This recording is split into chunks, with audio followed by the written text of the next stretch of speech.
চেয়েছিলাম এক আর হয়েছে আর এক। চেয়েছিলাম বরের মুখে একটু হাসি ফোটাতে, আর হলো ঝগড়া। ঝগড়া বলতে কি, ওই হচ্ছে কথা কাটাকাটি, রাগারাগি আর কি। কি হলো দেখো তো। মানে ঘরে অনেকগুলো বেশ পাকা কলা ছিল, তো ভেবেছিলাম একটু পাকা কলার বড়া করব, করে বরকে দেবো। বর খুব ভালোবাসে খেতে, যাতে বর একটু খুশি হয়। তা হলো কি তোমরা দেখো। তো পাকা কলা বড়া করার জন্য আমি এই যে এখানে কলাগুলোকে খুব সুন্দর করে হাত দিয়ে মানে মেখে নিয়েছি, গলিয়ে নিয়েছি।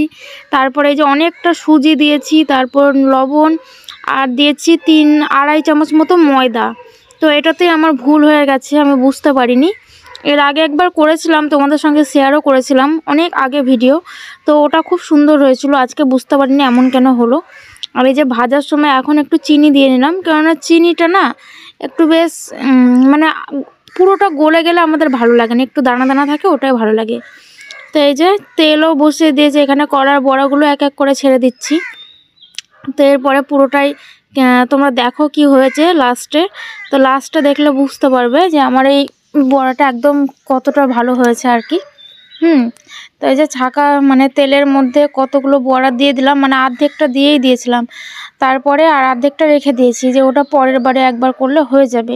এরপরে এদিকে রান্নাও বসিয়ে দিয়েছিলাম, যেহেতু অনেকটা সন্ধে হয়ে গেছে, রাত হয়ে গেছে আর কি। তো বড়াটা করে খেয়ে দিয়ে রান্না করে খাওয়ার ইচ্ছা ছিল, এরকম একটা ব্যাপার ছিল। তা বড়া করেই আমাদের মাথায় নষ্ট হয়ে গেছে দুজনে। একটু একটু কথা শোনালো, হ্যাঁ যেটা পারো না ওটা করার কি দরকার, এই সেই বললো।